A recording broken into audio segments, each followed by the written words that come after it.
I think that I had this mentality that I was like invincible. I've been arrested 6 times. What's gonna happen on the 8th or 9th time? Am I gonna go to fucking jail? I was just so freaking angry at myself. And in that moment was when I was like, I have to change everything. Suddenly the punishment for remaining how I was so high, it felt unbearable. After gaining 85 pounds and being arrested for the 6th time, Leila Hormozi looked in the mirror and decided enough. 10 years later, she's worth over $100 million and runs a portfolio of businesses as CEO with her husband, Alex Hormozi. Today, Leila shows us how to turn your life around, how to embrace fear as a catalyst for change, and the secrets behind becoming a 9-figure entrepreneur. My name's Eric. I'm co-founder of Karat. We help creators with their finances. And join us for a discussion today with Leila Hormozi.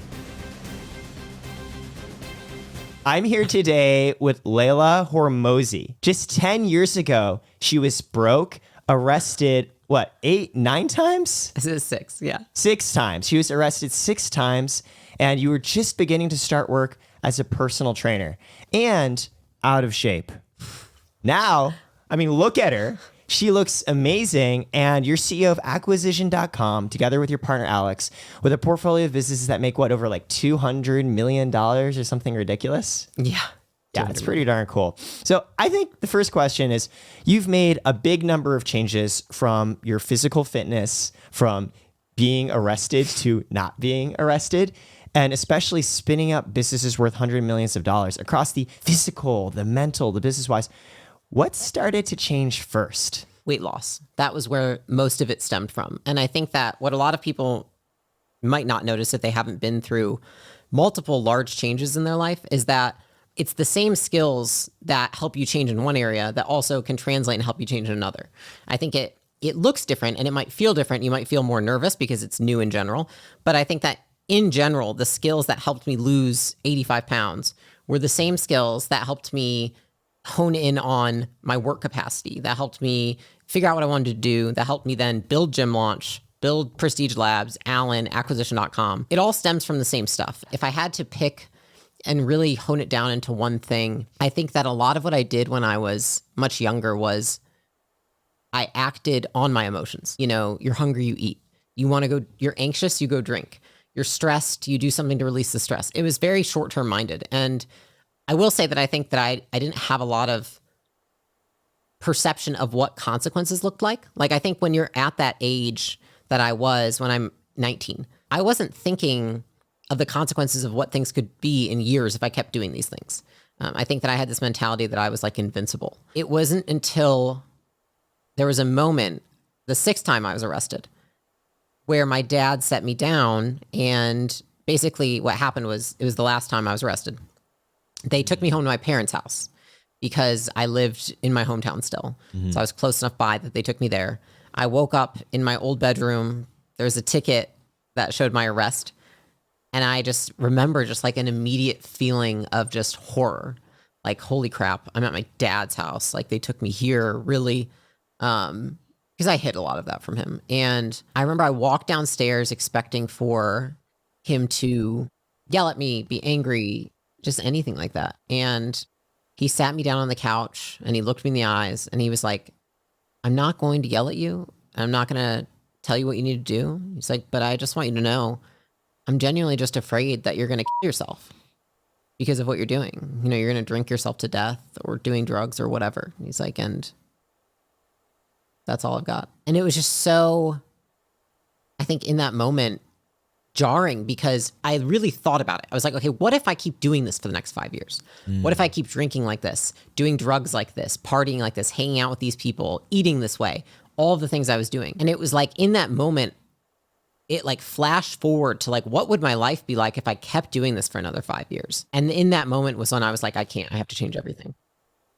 And I think what it started with was recognizing that everything I was doing was to stifle short-term emotions, right? To not feel them. And I just leaned into it because what I realized, I remember the next day I was just thinking, I was like, I feel like about myself. And I can either feel like about myself and continue to go down this path and hate my life as well and not be proud of the life I have, or I could feel like changing myself. and doing something hard. And at least that yields me a better future than the other way. And I think that was what kind of kicked off everything for me. It was like, that was the moment that I turned my life around. And I just decided, I was like, I need to be a different person. Like, this is no longer acceptable. And I think that some part of me had known that I was kind of around.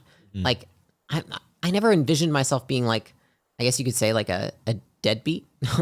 I think I always saw that I had high potential, but there was just so many emotions that I was feeling around that time. Stress, anxiety, frustration, anger, that I think I didn't know how to handle. And I just tried to suppress them. And that was how I did it, was like drinking, drugs, eating. And it wasn't until I realized that in the short term, doing all of that stifles the emotion, but long term, it creates dysfunction in your life.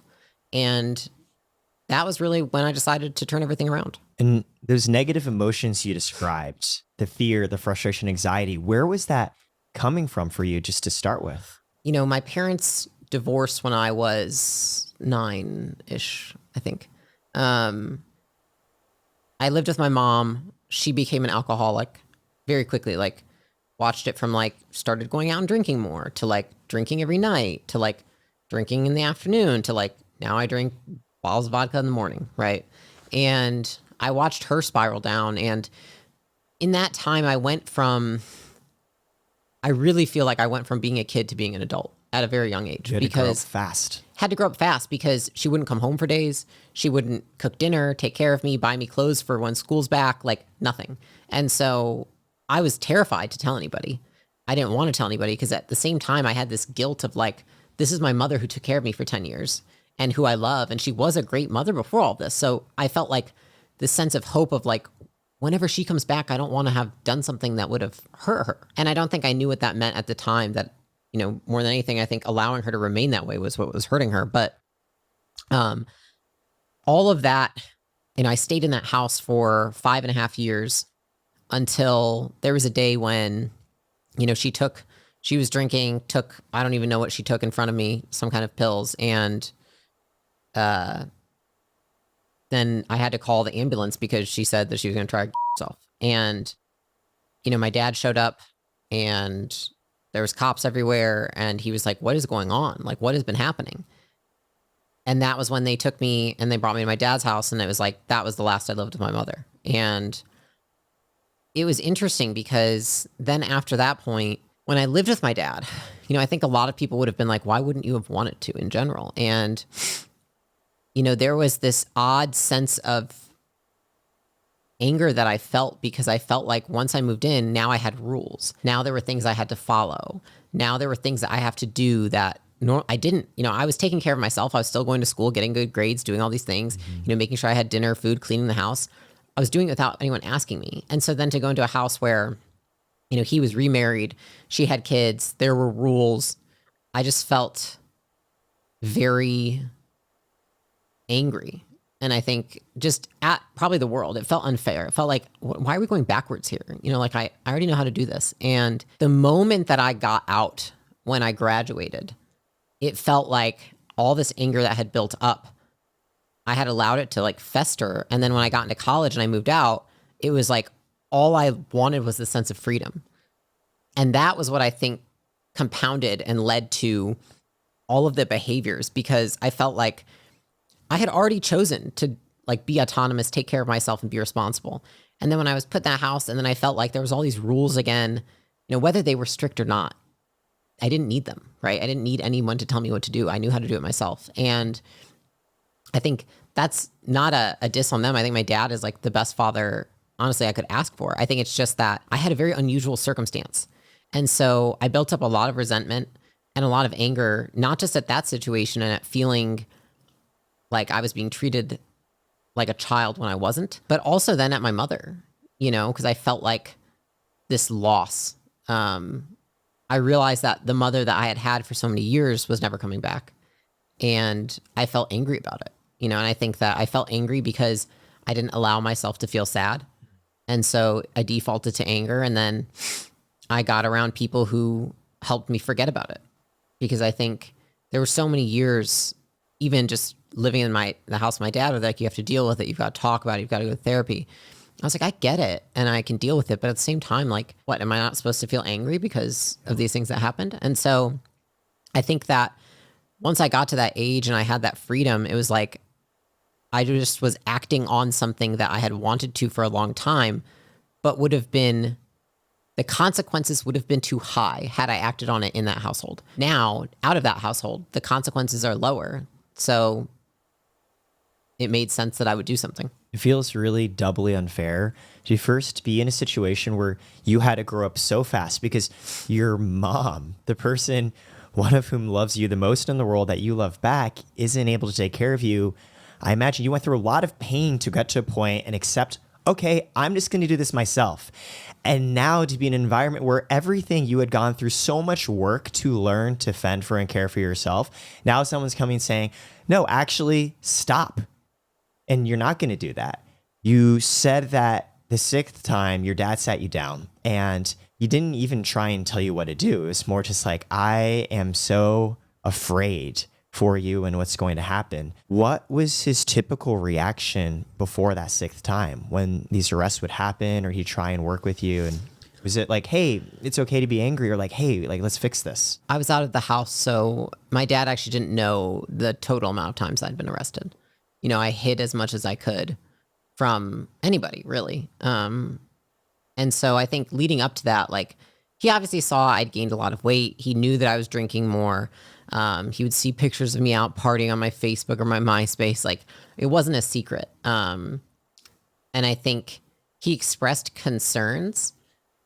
At the same time, I still did the minimum I needed to in terms of school and work to not get punished. So I think when people are motivated by fear, they do the minimum not to be punished. They don't give discretionary effort or go beyond that. And so I think that's what I did, is I just gave the minimum effort for a lot of things to keep it going so that I wouldn't be looked at.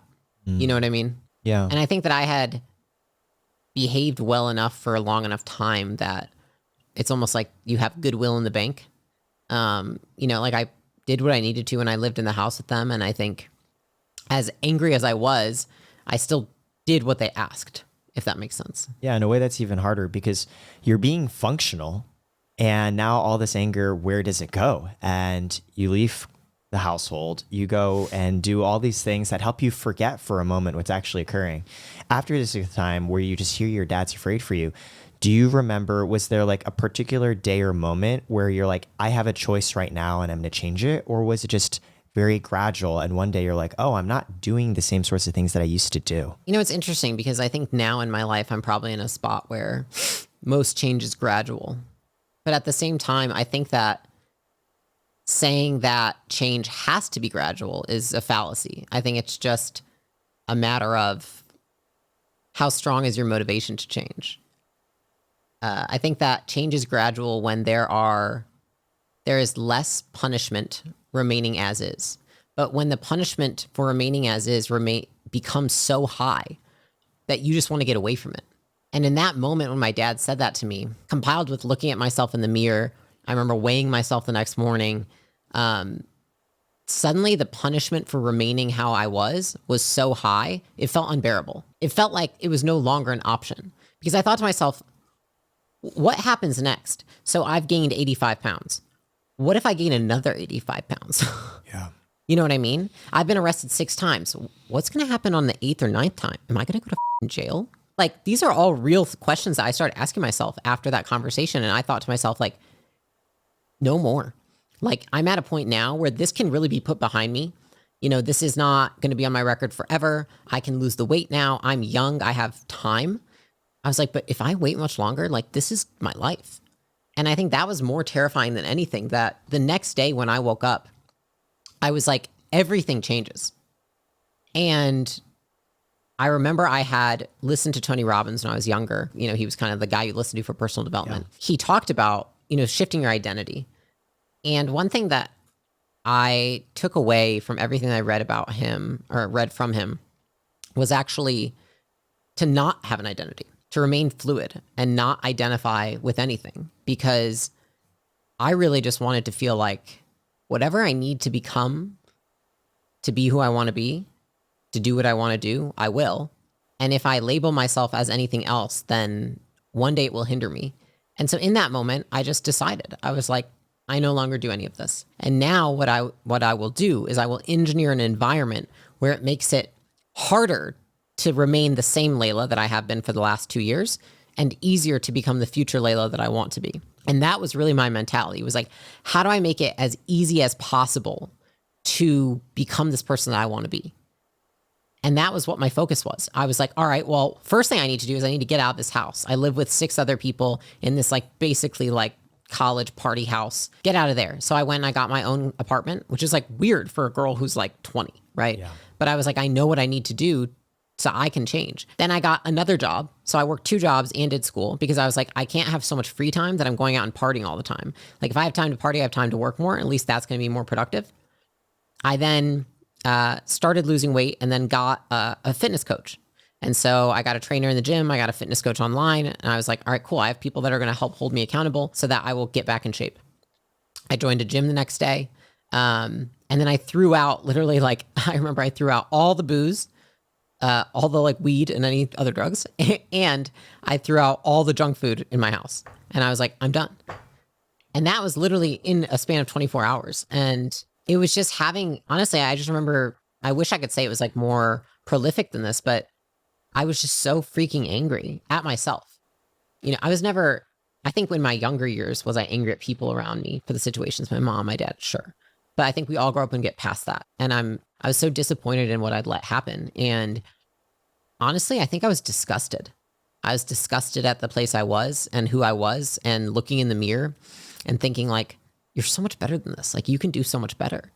You have no reason, you know. That was just the moment that I felt like I no longer, I think a lot of times what we do is we say, I don't want this situation to have power over me.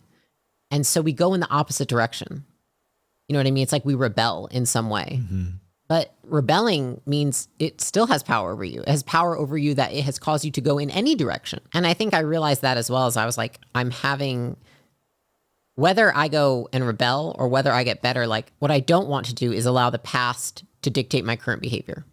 And that's what I felt like had been happening for a while. And that was what I needed to change. And I think that the entire process of pursuing change, losing the weight, stopping drinking, getting new friends, moving on my own, deciding that after I graduate, I'm going to move out to California, like building a future vision for myself. I think that most of it stemmed from wanting to create a better future for myself.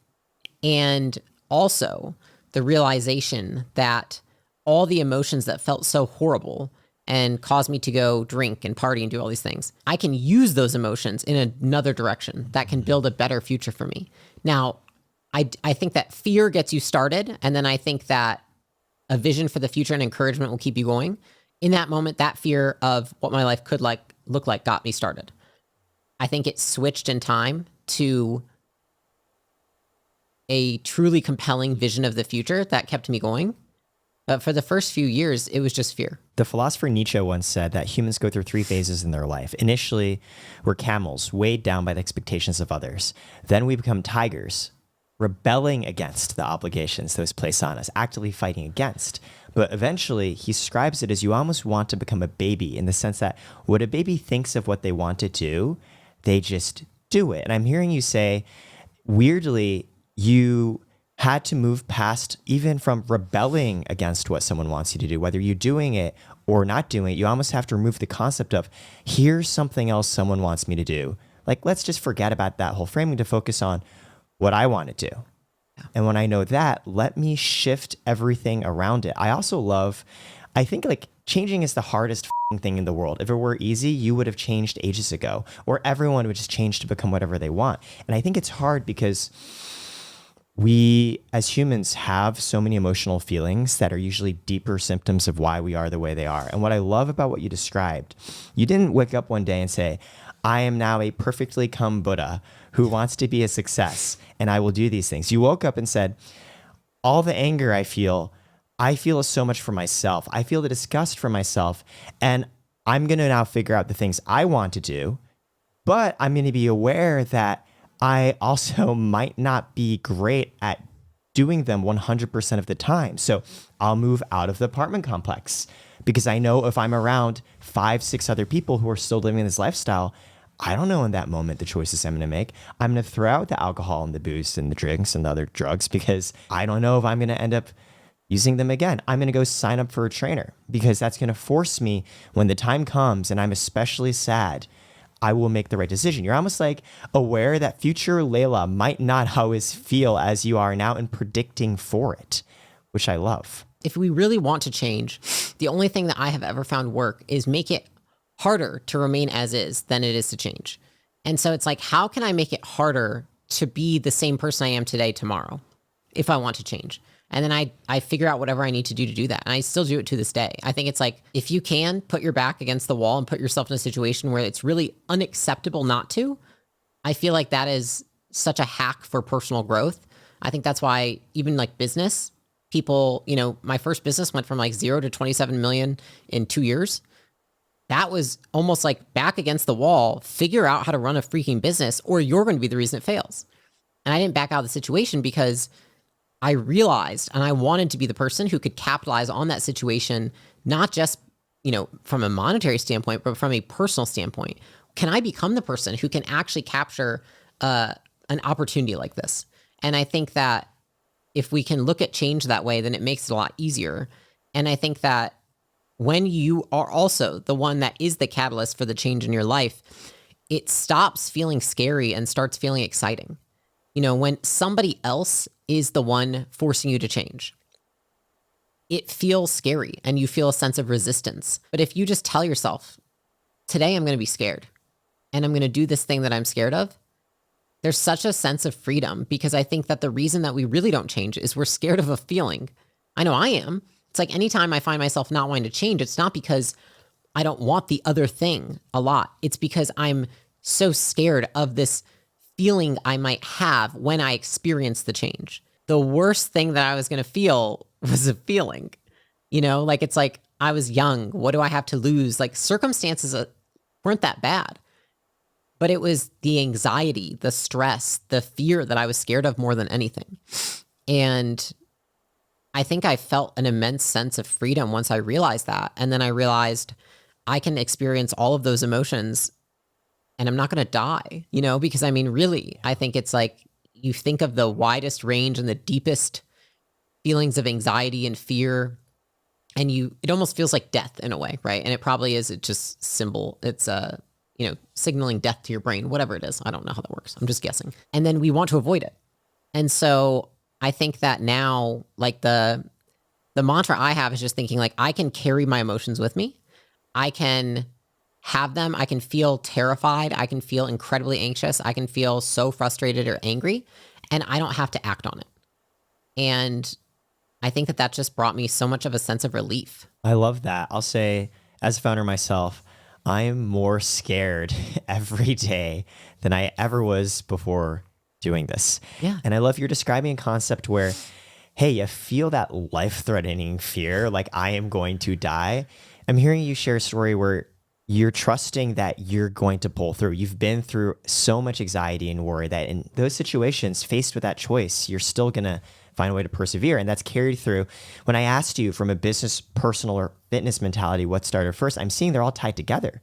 I know from a business POV, you've done so many turnarounds. You've done so many pivots. You've done so many instances where your business had to change in the same way that you personally had to change, and you went and did that. And I hear you describing the situation where you're saying, I'm going to remove myself from the situation I was in because I want to change in all these different ways. You are living by yourself. You've thrown out everything that might tempt you. You're not going to the gym. You're beginning to see a trainer. What was the progression of that? So you've made past the first huge inflection point in your life. There's another where you go from working to founding a company and operating on your own. And what was the motivation behind that change? So after I lost about 85 pounds, I lived on my own and I'd gotten my together. I decided that after I was done, my last day of college, I was going to drive to California and I was going to move there. And I needed to basically just work my way from the ground up somewhere to gather skills in business. Because what happened actually was I went and got my degree in exercise science. And I remember there was like a job fair. And I was like, whatever makes the most money possible and helps people, I would like to do. Because I've always been the kind of person of the mind of I want to help people and make their lives better. But I also am like, okay, well, I want to make sure that I am compensated for that. I don't want a low paying job. And so I remember I went to this job fair and this woman told me, she's like, you have to go into physical therapy. It's absolutely the best thing that you could do with this degree and you'll make so much money. And I was like, well, tell me what you're making. She's like, well, I'm 4 years out of college. I work 45 hours a week and I'm making $85,000. And I was like, oh my God, is that supposed to be impressive? I remember in my mind, whether for better or worse, this was my expectation. I was like, oh, no. I need to know how to make $100,000 immediately. Yeah. I don't know why that was the number in my mind, but I was like, that's what I need. And so I looked at all the options and it was like, you will make a lot of money in 5 or 6 years, but it takes this long to get there. You have to put this much more money into school. You have to work this many jobs. And I was like, And so then I was like, for so much of my life, I've been influenced so much about, from my dad of saying you should look into starting your own business and look into entrepreneurship. And so many people in my family, on my dad's side, are entrepreneurs and they had insane empires. And so I was like, I think that's the route I've got to go. And I think it's going to be harder now. I'm going to make less money now, but I think I'm going to make more money later if I just kind of bite the bullet and acquire the skills. And so drove out to California in my beat up Prius, found a spot on Craigslist in Costa Mesa, got that apartment, and then I walked to every gym within walking distance and I just applied. And I was like, I'm going to start a gym. And what I knew was I knew exercise science. I didn't know business. And so I got a job and then I actually got accepted at 5 gyms. And so then I was like, well, which one can I make income the fastest? Because I don't have much money saved and I have a very high rent now that I moved to California. It was 4 times the rent of Michigan. It was 24-hour fitness. And so I took the job there and that was where I learned sales. And so it was probably after the point of turning my life around, that initial few months, this was the next most uncomfortable point in my life because feeling like my bank account's going down.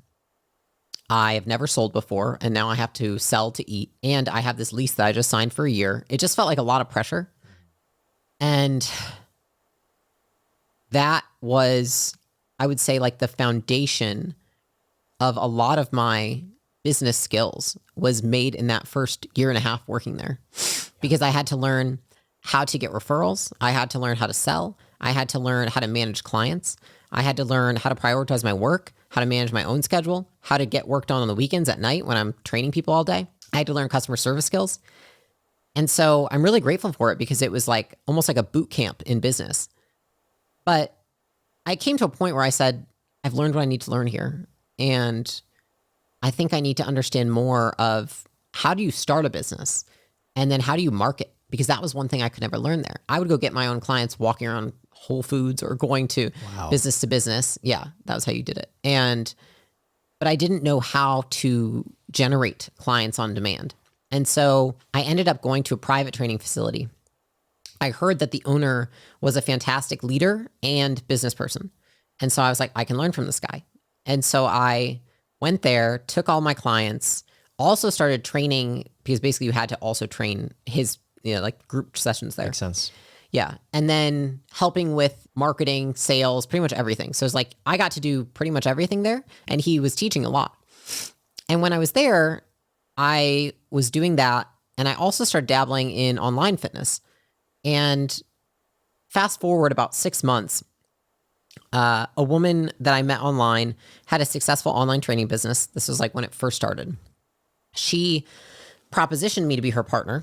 And basically we go in on this business together. At the same time, I'm working at this gym. The guy has said you can eventually run the thing. I can give you equity. And then another part of me is thinking I could start my own gym. So I have these 3 paths I'm picking from. And I'm like, what one is going to get me the most experience in business the fastest? And I wasn't quite sure. And then oddly enough, I went on a date with this guy and I met him on Bumble and turned out to be Alex, who's now my husband, who on that first date, I told him where I was at with my career because, it was clear that he really liked talking about work. I really liked talking about work. We're both very focused on our careers. And the first thing he said to me when I said, like, this is kind of the fork in the road I'm at, he said, I don't think you should do either of those things. And I was like, well, what would I do? He was like, I think you should work for me. And I was like, the bro? Like, we're like on our first date. And I was like, let's just keep dating. This is weird. And so we went on a few more dates and he kept saying, he was like, let me leapfrog you. Like, let me show you. You're going through the same thing I did 3 years ago. I'm 3 years ahead of you. Like, you can just skip all this. You don't need to do this. You don't need to open a gym. Just learn from me. And I was like, I don't know. Like, sounds kind of sketch. And so I remember one day I went to his house and there was this binder on the table and he had said, I want to start this business called Gym Launch and I would like you to do it with me. And I was like, I don't think so. But let's just keep dating and see how it goes. And so I went to his house, there's this binder and I was like, what's this? And he was like, that's the business. And I opened it and it was the formation documents for the LLC. And I was like, oh, you're serious. He was like, I'm just waiting for you to come join me. And I was like, oh, no. So he's like, all right, well, I've got to get this thing started. So I'm going to go launch this guy's gym. I'll be back in like 2 weeks. Can you like help me with a few things while I'm gone? I was like, okay. I remember like he asked me to like do some stuff like pick up money from his gyms and like deposit in the bank and just shit that he would be doing as an owner. And I'm doing that while I'm like doing my job. But I'm like thinking to myself, I'm like, man, I don't know. I mean, I'm so young. He keeps asking me and I know he's serious. And I'm like, what do I have to lose at this point? Like, I feel like I could learn so much. And he came back and I remember he had like this giant stack of paperwork. And I was like, what's this? And he was like, these are the contracts from all the people that I signed up at the gyms. And I was like, oh my gosh, amazing. What are you going to do with the paper? He's like, oh, no, I haven't processed any of the payments yet. I was like, what the fuck? I was like, what? He's like, somebody else always does that. And I was like, Jesus. So I was like, all right, we need to process these. This is important. And so we sat down and I remember he like poured me a drink and he's like, we'll process these and then we can go on a date. And I was like, okay. And we ended up processing the money. It ended up being like over $100,000. And I remember just like in the moment, I was like, oh, this is for real. He was like, yeah, this is for real. And I was like, I think I should do it. And it wasn't the $100,000. It was the fact that he was serious about this. You know, what I think a lot of people lose context on is like he had 6 gyms. He also had like 2 agencies he was doing. And so like, I was just like, this guy's got like 8 businesses happening right now. Like, who, like, are you really going to stick with this Gym Launch one that you want to start? But I felt like watching him go out, fly out there, do it for a few weeks, completely kind of abandon the other businesses. It felt like, okay, you're committing to it. And so within 2 weeks, I told all my clients, I quit my job and I just kept online clients I had. And then I flew out to Baltimore, Maryland, and did my first, what we call like gym launch ever. And that was, I would say, the second biggest change or pivotal moment for me was quitting my job and leaving and doing Gym Launch, because I remember it was like such a sense of excitement, but terror at the same time. And even more so that I don't think Alex, and we've talked about this in hindsight, like he didn't realize how hard it was. Like he had quit his job before. Mm-hmm. He had never, when I remember the day that I quit my job and I came and I told him, I told him my clients and I quit. And he was like, oh, it's great. Do you want to go to Chipotle? You know? And I was like, I remember I felt like, and he told me now, he's like, I was so wrapped up in my own stuff. I remember like, he's like looking back on that, I barely said a word. Wow. And it was such a crazy moment for me. So it did feel like a little weird because we'd known each other for 5 weeks. I could tell he was disinterested in a lot of things I had to say at that point.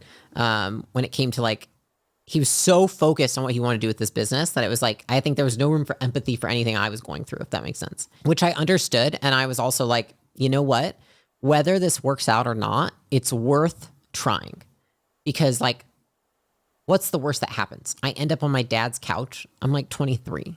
Like nothing horrible is going to happen to me. I can figure this out. I can go get clients again, build up my roster. and then eventually get back on the path I was on. And, I think it just sounded, despite all the fear, so much more exciting to take the chance and do it. I'm hearing this repeated story where the moments you are the most afraid, I've been arrested 6 times, I'm selling and doing sales.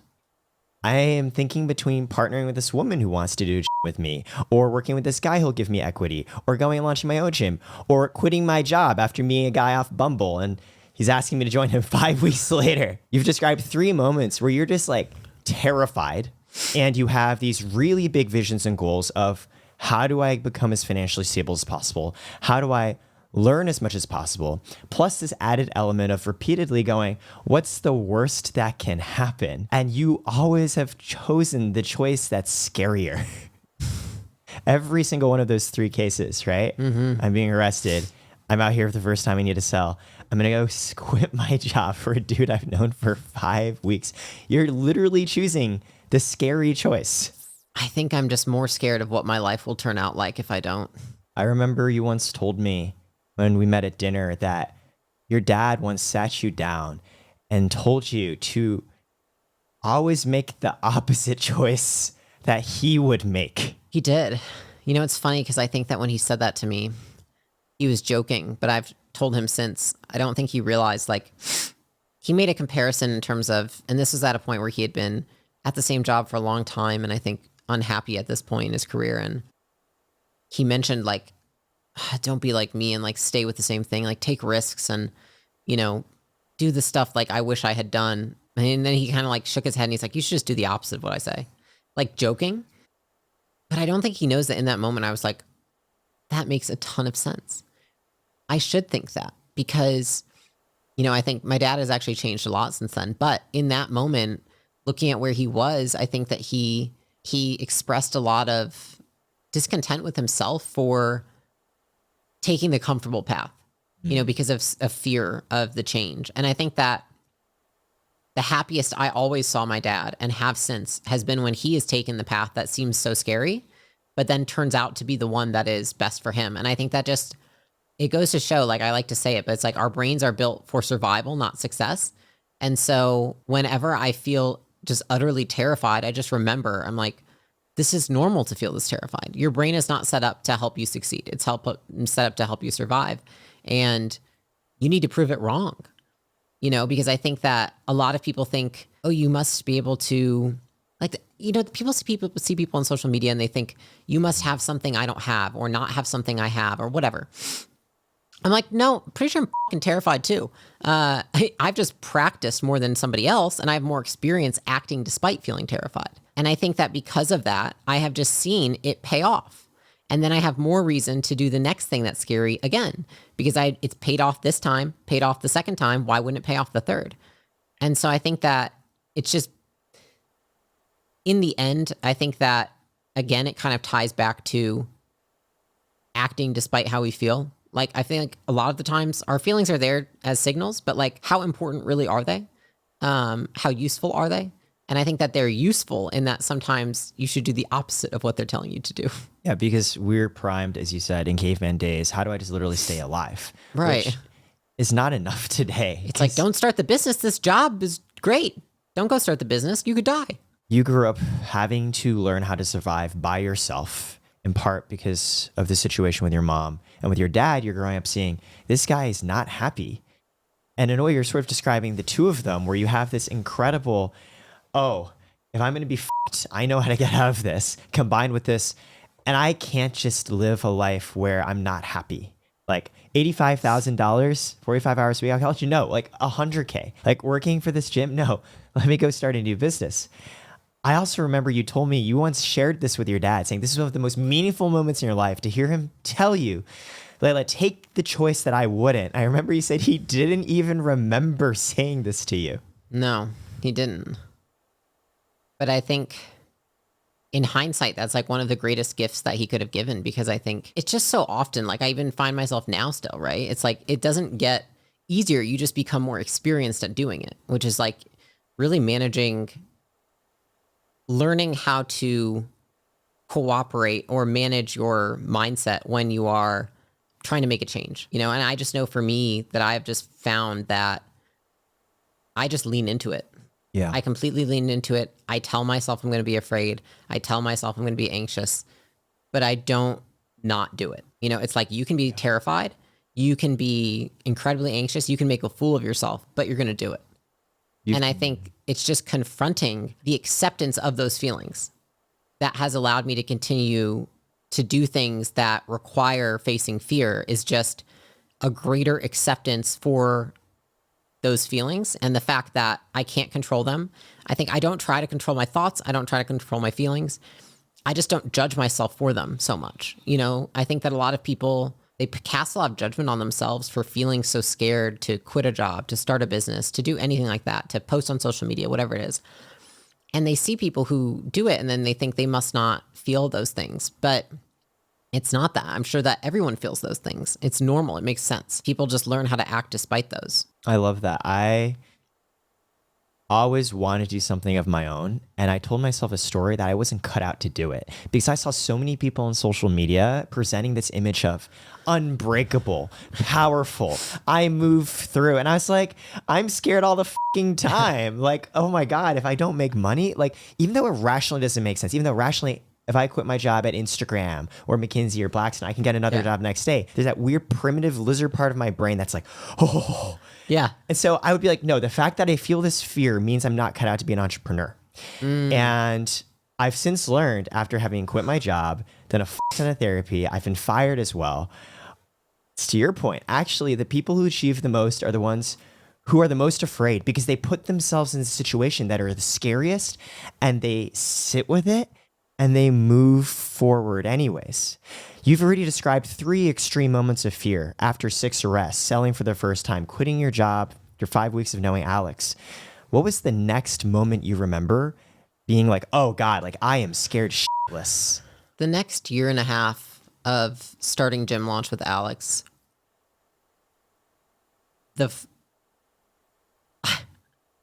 there wasn't like a singular moment where I felt fear, because it was a perpetual state of intense anxiety. Oh, so the answer is always. Always, yeah. It went into just a continuous state of anxiety, because when you're first starting a business, the biggest problem is that you don't know what you're doing. And so you're in this constant state of uncertainty and stress about the uncertainty. Why don't I know what I'm doing? Who's going to help me? Like, where do I find the answers? How do I do this? Right. And even if something starts to go well, you don't even know what the cause is of it going well enough to make sure it can continue to go well. You're just like kind of flailing. And so that first year and a half, there was a lot that happened. Alex got into a head-on collision, got a DUI, got arrested. Not like arrested, but like thrown in or whatever. Well, he has 5 more to catch up. Yeah, whatever. Arrested for the DUI, whatever that matters. Yeah. I was like, catch up with me. He was trying to one-up me. And, his mom was in the hospital. He then had a partner that then took all the money that we had saved from all the launches that we were doing. He just ran off with it. Oh, yeah. Like straight up, like the guy was a complete crook, and still haven't heard from him since the time he took all the money. Just like sent the money overseas to his like bride order girlfriend. Like it was crazy. Had a couple different moments in there that I would say like were rock bottom, but it's funny that they don't stand out, because the whole year and a half was just like continuous, intense fear and anxiety. Like I had night terrors like every night. I remember like waking up in like complete like pouring sweat. It was just normal that year. And I think that the most anxiety provoking moment was, I think it was Christmas Eve, and we decided that we were going to, rather than Alex and I launching all of these gyms, we were going to hire people to launch them on our behalf. And so, we don't know how to hire people. So I was like, I have friends from college who are great at sales. Let's hire them. I can definitely recruit them. They can come help us. And we got 6 of my friends, and I convinced them to quit their jobs. Like I told them everything I had been doing. I was like, this is how much money I've been making launching gyms. Here's the concept. Here's what we can help you with. Here's what we'll do. And they all quit their jobs. And then 2 days, I think it was 2 days before, they were all going to fly out to those locations and do the launch. Alex got a call from the credit card company, And he had said, he was like, I don't know why we haven't gotten a deposit, this and that, all this stuff from the launches we had just done. And that was the money we were going to use to fund these next launches, because you have to pay for flights, hotels, all these things for people to go and, launch these gyms. And he calls them back, and through a series of like conversations, they were like, well, we're holding all the money and you've been shut down. And I just remember him telling me that. And I was like, Oh God. like, I just got all my friends to quit their jobs. This is like, if there's anything, it's like, sure, if it happens to me, like I can handle it, but I'm like, I like convinced them to quit their jobs. Your friends. Yeah, my friends. And I remember like, was like, this is it. Like, if you want out, now's the time. And I remember he said, he was like, I'm a sinking ship. And like, I'm sorry that I like convinced you to do this with me, but like, you should just get out now. And I was like, I'm not going to get out. We'll figure it out. And the next 4 months, 5 months was like a series of scrambling to collect money through new processors, getting just enough money to pay our staff and fly them out to the next location, pouring it back. It was just like this cycle of no money, get the money, pay back the money you owe. So Alex and I were like, this is not working. Like, this business doesn't work. We need to do something else. Screw it. Let's just do like an online weight loss business. He even was like, you have your clients you're training online. Let's just go do that. And I'll just do the marketing for it and you'll be the face. And we were like, yeah, let's just do that. And we called all the gyms that we were supposed to launch the next month to tell them that we can't do it. We're like, we're just done. We're not doing this business anymore. Like, good luck. And they hadn't paid us anything. It was going to be like, we go out there, we launch your gym, you split the revenue with us. And I remember like called the first one and the guy was like, you can't not come. And he's like, why? Alex has a guy on speaker and he's like, dude, my gym is going to go under if you don't come out and launch my gym. And he was like, dude, I'm sorry, but like, I can't. I'm not flying out there. I'm not launching your gym. And the guy was like, can I pay you to just teach me what you've been doing? And he was like, what do you mean? He's like, just all the stuff you know about how to launch a gym, just teach me to do that. Like, you don't need to fly out here. You don't need to like send somebody. I'll just do it myself. And Alex like looked at me, we're looking, and we're like, I mean, I guess, you know what I mean? Like, I guess so. Like, I guess we just tell you what to do. And that moment, Alex, I think he said, sure. And the guy was like, how much would you charge me? He was like, $6,000. Just like putting a number out. Like, we have no idea. I was like, gym consulting? Like, what is this? And the guy was like, done. Charge my card right now. It was like after all this time of this perpetual stress for like 18 months led up to that moment, followed by 7 more phone calls with the gyms for the next month who all said the same thing. And then by the end of the day, we had $48,000 collected from people that said they just want to pay us to teach them how to do what we were doing. And the next 2 months after that, it was insane. It was like going from incredible anxiety and fear into like, holy crap, we can't even stop. Like, we taught people how to do what we did. And in the next 2 weeks, on average, they made $35,000 extra in their gym. Wow. Just like using our playbooks. Insane. I mean, like, what? And we were so terrified it wasn't going to work if we just like told them. We're like, we have to do it for them. And from that point on, it was weird because it was like for probably 4 months, everything felt really good. It was like, we're out of the clear. The business is making money. I think we were doing like $300,000 a month. It was just me and Alex, like an assistant. And people were like, their gyms were exploding. It was just like, not one person was upset. It's like, there's business. It's like, what's your success rate? It's like 100. Like, it was crazy. And then I remember that those 4 months were short-lived because we met with a group of entrepreneurs. We got invited to this meetup with a bunch of like 8-9 figure entrepreneurs. And we were like, why the hell are they inviting us? No idea. We went out, met with them, and they were like, tell us about your business. We're like, oh my God, it's like barely a business compared to you guys. Like, they have like 100-person teams. And like, we're like, there's 3 of us. And so we told them what we were doing. And I just remember in that moment, after feeling this like immense sense of relief for months, this guy came up to me and Alex And he said, when it feels easy is when you hit the gas. And right now is when you hit the gas. And I was like, oh, shit. He said, if you don't do this and you don't capitalize on this opportunity, someone bigger, badder, and faster than you is going to come. They're going to take it all from under you and you're going to have nothing again. And he just looked us dead in the eyes when he said it. And I was like, and it was like all of a sudden right back into just intense 4 months of fear. peace. 4 months of peace of like, and we got married in those 4 months. Like, I mean, it was a good time. And then that next, him saying that, I went into like, I call it like psycho bunny mode, because we were like, what do we need to do to go as fast as possible to make this work? And we paid a lot of different consultants for help. And in particular, one, basically explained like what we needed to do. Because at that point, Alex and I were both doing like the sales, which was the primary function of the business. And he said, you know what? You can't do that anymore. We need to split this business up. So Alex, you need to go do the marketing, because the way that we got those few gyms was through the marketing that he had learned. And he was like, Leila, you need to do everything else and build the business and the team. And I was like, but I've never done that. I've done sales and some marketing. I've never done anything else.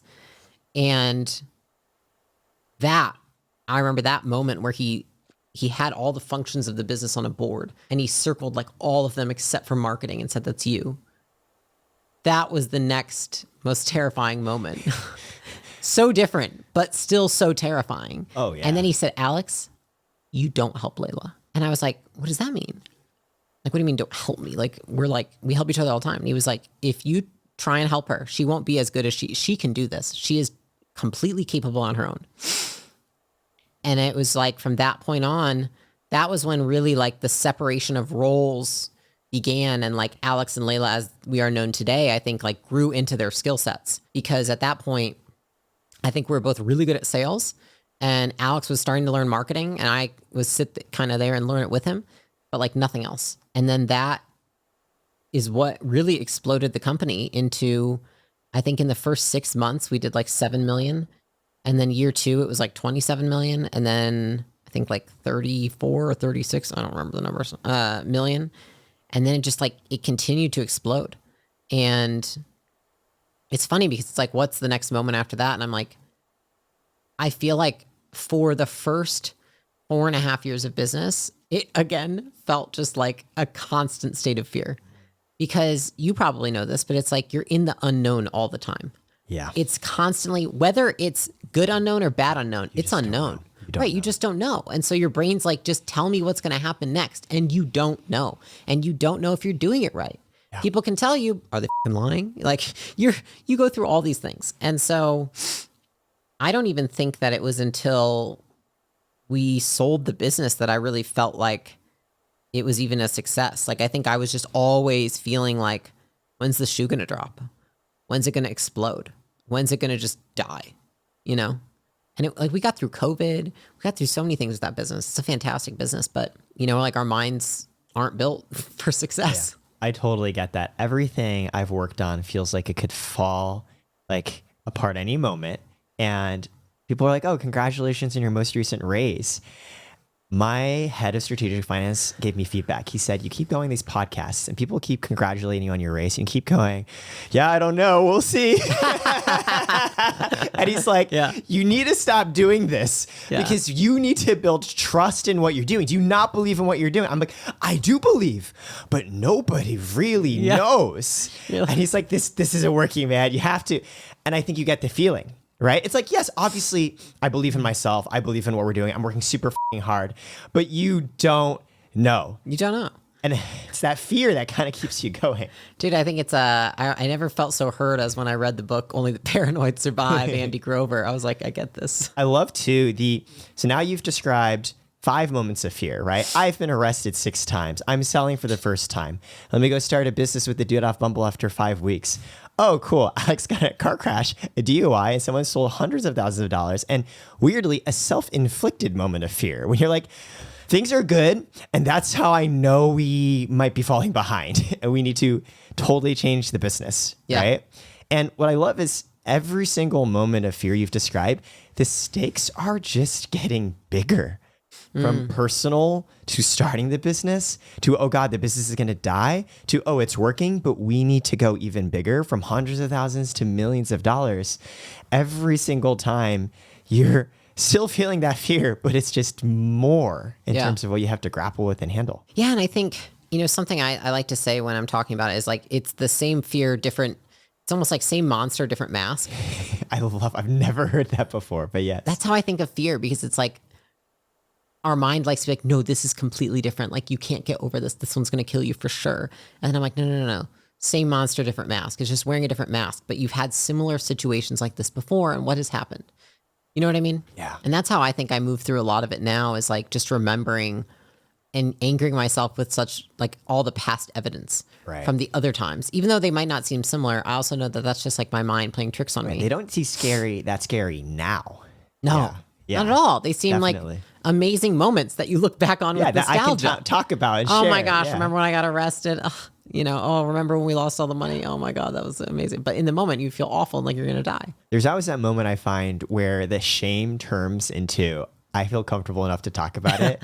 Yeah. Like, I was fired before starting Karat from Coinbase. I was there for 2 months and I didn't tell anyone for the longest time because I felt so much deep shame. And then one day I shared that with someone. He's like, it's so cool you cared enough about your business that you were willing to just be fired in order to start it. 'Cause you were just like ready. And I was like, I never thought about it that way. And so in a way, you're showing all these stories that other people might try and hide. And you're like, no, like, it happened. I'm so curious too.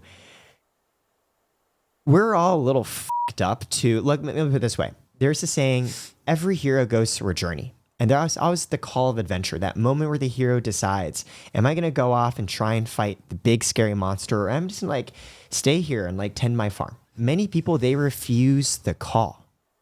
You're going through, we've literally said 5 situations already. Every single time you're going the path of more fear, you're answering the call. And you said part of it is because you're just like afraid of who you would be if you didn't take that choice. You're increasingly, as this goes on, by choice 3, 4, or 5, you totally could have just stayed where you were and you would have been 100% fine. Where's that drive coming from? Both you and Alex, right? There's that little fucked up thing where you're like, more, we're going to keep going. It's still not enough. If you look at it from a behavior standpoint, think about how reinforced I've been for what I do.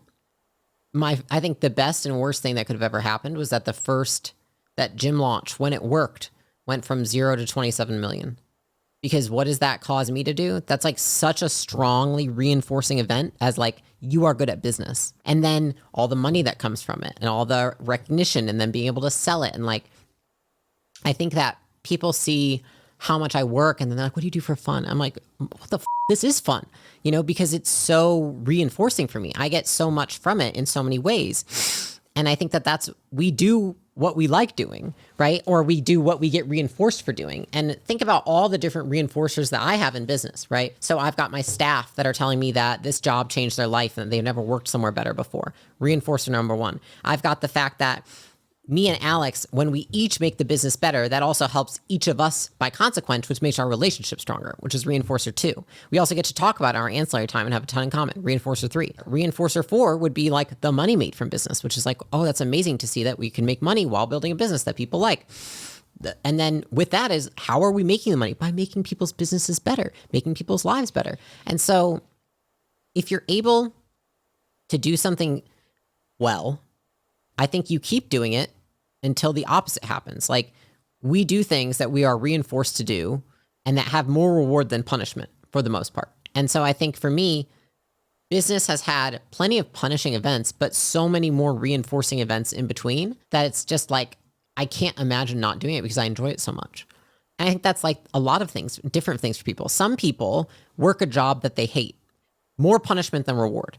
So then they go find a hobby because they need reward to come from somewhere. They need some kind of positive reinforcers so that they can get that from somewhere. And so they get it from their hobby, or they get it because they take off work and go on vacations with friends, whatever it may be. I just happen to find all of my positive reinforcement in the same place, which I think is a unique advantage. And I think that if you want to go really big and do really big then engineer your life in that way, where it's like everything's pointing towards the one thing that provides all of this reinforcement that it makes it almost feel like you're compelled. You can't stop. It's almost an evolved version where when you realizing after your sixth arrest, I need to change my life, you optimize your environment by removing all the bad influences. Now you're another level where your environment's optimized, where you get reinforcement from the people you hire for your relationship, for your spare time, from the money. You're in a upward fulfilling environment where you go through all the shit, but it seems to work. And the environment's encouraging you to actually do it more and more. 100%. And I think that most people, when they tell me, for example, they're like, I really want to outsource my business. And I'm like, well, they're going to have the same problem you have, which is you don't like your business because it doesn't have enough positive reinforcers. So how do we change it so it's less punishing and more positively reinforcing? And then they're like, holy crap, I never thought about it like that. I'm like, yeah, that person that you hire is just going to end up quitting eventually if you leave the environment as is. Fix the business. Why do you not like it? If you really loved your business, why would you want to outsource it? You know, and people ask me, they're like, well, why would you still want to keep running a business if you have all this money? I'm like, because it's so reinforcing. Think about all that I get from running a business. Like, I love doing that. It fills my whole life. What else am I going to do until I die? I love that because sometimes hustle culture reinforces the concept, oh, you're going to suffer. You're going to go through pain. And they neglect to mention the fear, the anxiety, the suffering is only worth it if it's also in pursuit of something you actually like. 100%. And that's where I think people, you know, I've gotten poo-pooed or whatever for like how much I work or talking about like work harder and all these things. I think unfortunately, most of people in society have a really poor relationship with work. Most people, because of how a lot of people choose to do business and build work environments, have very punishing jobs. And they have jobs where they're not rewarded. They don't get to see the impact they have. They don't get a lot of positive reinforcement at work. Therefore, they want to work less. I've just realized that because I also, of course, had jobs and understood because I did have jobs that were very punishing where I didn't want to be there.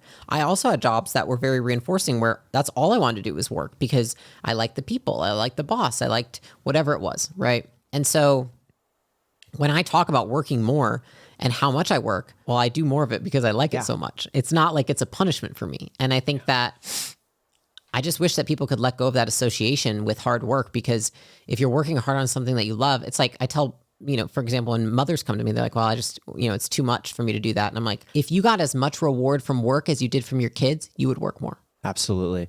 And I love that too, because when people ask me, what's your work? I just say, this isn't work. This is just what I do. It's just all together. You've now described these 5 different moments, right? From the arrest to selling, to working with Alex, to the DUI and running off with money, to 4 months of complacency and peace, to now let's scale more. What about these days, right? You're now CEO of acquisition.com, which by the way, now I see that CEO journey coming from this consultant sitting you down, which by the way, I love the concept. You're like, I'm so paranoid what's going to happen. I'm going to pay consultants, even though my business is working, I'm going to pay consultants to tell me what could go wrong. Oh, totally. Like that is another level of paranoia that you and Alex were so invested in. I love that. And I love how the consultant said, cool. So Alex, you're really good at the marketing. Leila, you are a CEO and you are going to try this, and Alex is not going to help you because you are going to make it work and succeed. So now you're CEO of an entire portfolio of companies. So what are the things in this stage of your life that have given you fear or you're even afraid of now? I think that going from being CEO of a company to CEO of a portfolio is very different, because I have had to learn investing. And so I felt like it was worthwhile to learn. So I'll caveat with this. When we made this decision, I didn't think this was going to be easy, and I didn't think it was going to be like some fast money grab, fast business. I think that if we had decided to start our own business and just like have another business we ran, that thing would have been 9 figures very quickly. But I was like, do I want to do that for the rest of my life? Like, what could I see myself doing for the next 20 years, 30 years? Alex as well. And we're like, I feel like it's this vehicle. But I recognize that the gap is that we are not investors. You know, we're entrepreneurs first. So I think that how I have felt and what has been like a constant evolution with acquisition.com has been, I don't doubt our ability to add value to the businesses. In fact, I see the fruits of it. I see it work. I know that we're great at it. We've built a team that's great at it. I feel very confident there. What I've had to learn is, how do I pick what businesses? Because, you know, and I think that it's great that I think that I have a skill of picking people for the company, because now I've learned I just need the skill of picking businesses for the portfolio. And that's been probably the steepest learning curve and a very scary one, because, you know, to go become an equity partner in a business is a big deal. And I don't take it lightly at all. And, I think it's become commoditized to a point that's irresponsible, which is another story. But I think I care so much about making sure that who we partner with, we can absolutely hit it out of the park with, that I put a lot of pressure on myself on that end. And I think it's resulted in good things, which has been like, I've learned so much in 2 years. But it hasn't been easy. I think that we've gotten lucky also with like a couple of really great companies in the portfolio that have just exponentially grown. And, I'm sure there's a few more that are newer in the portfolio that will as well. It just takes a few years to pan out. But that learning curve of going from just like doing business with customers, which is like they pay you, you provide a service, to like, I'm investing in a business. I am becoming a partner with them. I am buying equity. There's a legal transaction. That, I think, I just don't take it lightly. And so I've put most of my focus on figuring out who are our best partners, what businesses make the most sense for us to invest in, that we can provide an outsized amount of value to. Because that's not only fair to them, but fair to us with our time. You can't, it's not like we're trying to invest in 300 businesses. Like, that's not our model. So I think that has been, I wouldn't say it's been scary. It's been stressful at times. And I think it's also stretched me in terms of, we have a team of like a ton of very, very powerful individuals. And I think that everyone is very smart on their own. The difficulty comes when the decision needs to be made. Mm-hmm. And there's never been a decision I've made in this business where everyone agreed with me. I think that there's always a few people that disagree. And that's hard when you really respect the people that you've hired. And they're very experienced and good at what they do and know more than me about a lot of things. So I think that's been something that I've had to intentionally work on a lot is, even today, I made a decision on a call and I was like, this is a decision. And 2 people were like, I disagree. And I was like, you can disagree and that's fine. We're still going to go with this decision. And that's really hard for me sometimes. I find it to be one of the hardest things is to make a decision with people disagreeing, because then if it doesn't work out, that's on me. Yeah, it is on me. And, I've said that as well. I'm like, I accept that if this is the wrong decision, I still accept. What I will say is that the framework in which I am making this decision, I think, is sound. If the decision doesn't pan out, that's separate from did I follow the right decision-making process? Yes. There's always exceptions, right? And so I just try to make sure I follow the process and, stand by that. But, I think the whole switch from having a company that you have complete control over to having a portfolio of companies that you don't have complete control over, it's, in the beginning, I think it was a lot more anxiety provoking. I think now I've found like definitely my groove, and more of a sense of peace about it. But, for somebody who I think exerted a lot of control over the company and got great, reinforcement from it, like it worked really well, it was hard at first not to have that. Yeah, I love the transparency. There's a misconception many people have that great operators are great investors and great investors are great operators. And that's complete bullshit. They're very different skills. And to sit there and say, hey, I've sold the company, which is a huge decision in itself. And now instead of operating another, I'm going to go into yet another level of magnitude from I'm an individual contributor, I'm a manager, I'm a co-founder, I'm a CEO, to I'm going to run multiple businesses. It's like you're continuing to always seek out the greater challenge. Yeah. But, I would agree. I think that it seems like a worthwhile challenge. Yes. And I think that there's 2 things that I felt like made a lot of sense for me, which is, one, I know that because of my work capacity and that I'm a great operator, I can operationalize value creation in businesses in a portfolio. So I think that is something that I identified early on. The second thing I identified is I'm very patient. I can wait years for something. I have no problem with that. And I've seen, just like over the years, people that I know went into investing, they fizzle out because they're not patient. They can't wait for the returns. They can't play the long game. And I actually felt like, my like crazy work capacity combined with patience, I think would be really fitting for this if I can just learn the technical skills of investing. And it's definitely more intimidating at first, 2 years, 2.5, 3 years in now, because our first investment was 3 years ago. I feel like way more confident, but I think that like with anything new in the beginning, it's just very intimidating because again, it's like same monster, different mask. You know, when we went into software and built our software company, you know, people are saying all these words you've never heard before. So it sounds like, oh my God, I could never understand this. You go into investing, it's the same thing. They're saying all these words, cap table, this, that. You're like, oh God, what does all this mean? But I think once you get past all that, you're like, oh, the same like first principle thinking that got me to be successful in one area can translate to another. And you've gone to each of these adventures with Alex as partner. You alluded earlier to even making decisions where portfolio companies, you make decisions that people don't disagree with. How do you and Alex decide? If you don't agree, what happens? I'll say for myself, my co-founder and I, we are in co-founder coaching every week. It's like couples therapy. Really? Because it's not like one person overrules the other. So it's about learning how to make decisions when one of us doesn't agree. I'm so curious how you've done that with Alex. You know, I think first off is like, we're not afraid to disagree. I think that we don't mind a little friction when it comes to how we interact in the workplace in terms of like, he'll be like, I think we should do this. I'm like, I disagree with you.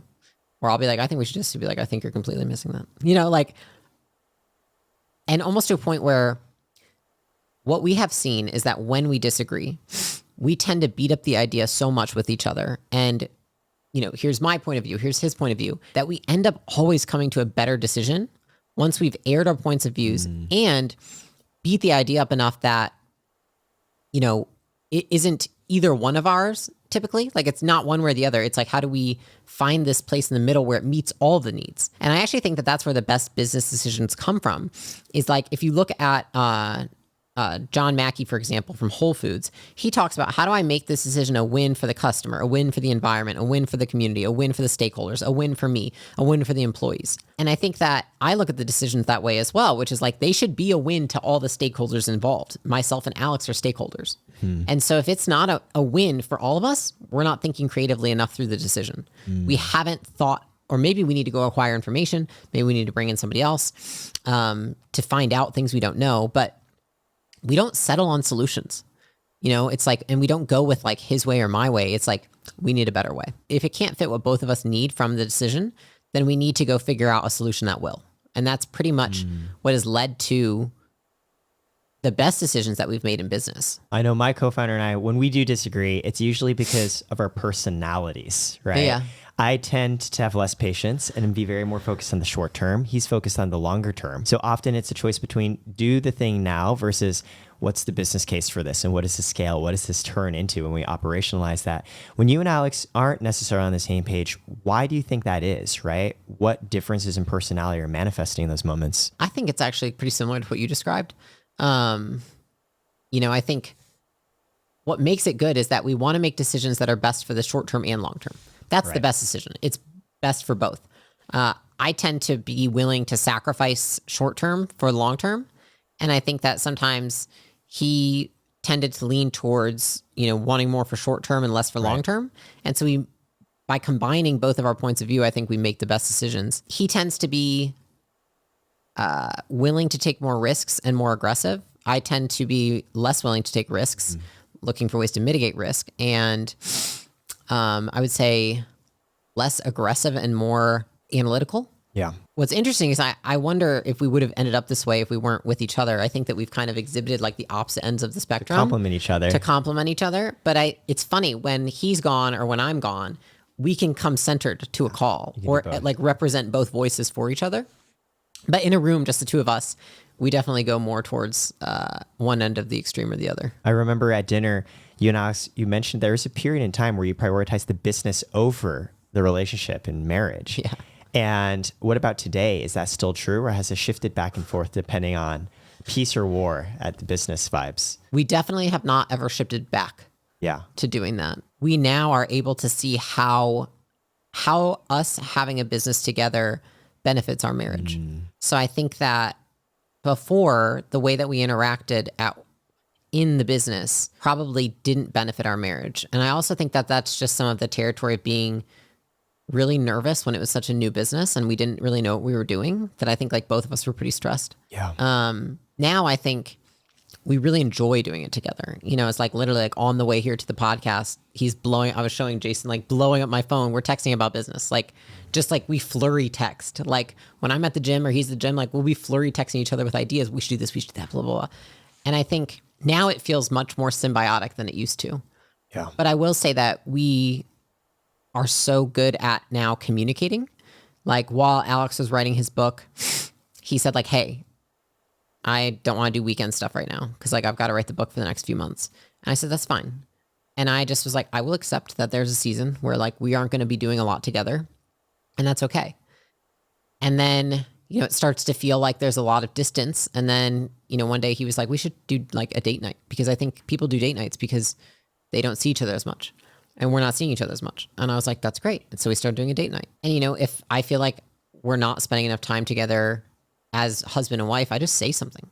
Yeah. You know, I think people like let it fester and turn into something. And I'm like, I don't like nag him and complain. I'm just like, hey, I miss you. It'd be like really nice to like do dinner. And he's like, oh, that's amazing. Yeah. I was like, I love you. I miss you. Like, want to see you. So I think a lot of people look for like, what are the rules that you follow to like maintain business and marriage? But I think it's like the number one is just quickly communicating what you would like from the other person, and then seeing if they're able to reciprocate. And sometimes they're not, you know, like maybe he's in book writing mode and he's like, I can't right now. It's like, okay, I'm also not going to get mad at you for that. I love that. Like not everything. I think that that's one of the biggest things that we just like in life in general, you don't get your way all the time in your marriage, in your business. And so you have to accept that sometimes you're going to go through phases where you don't get your way, but it's for the best in the long term.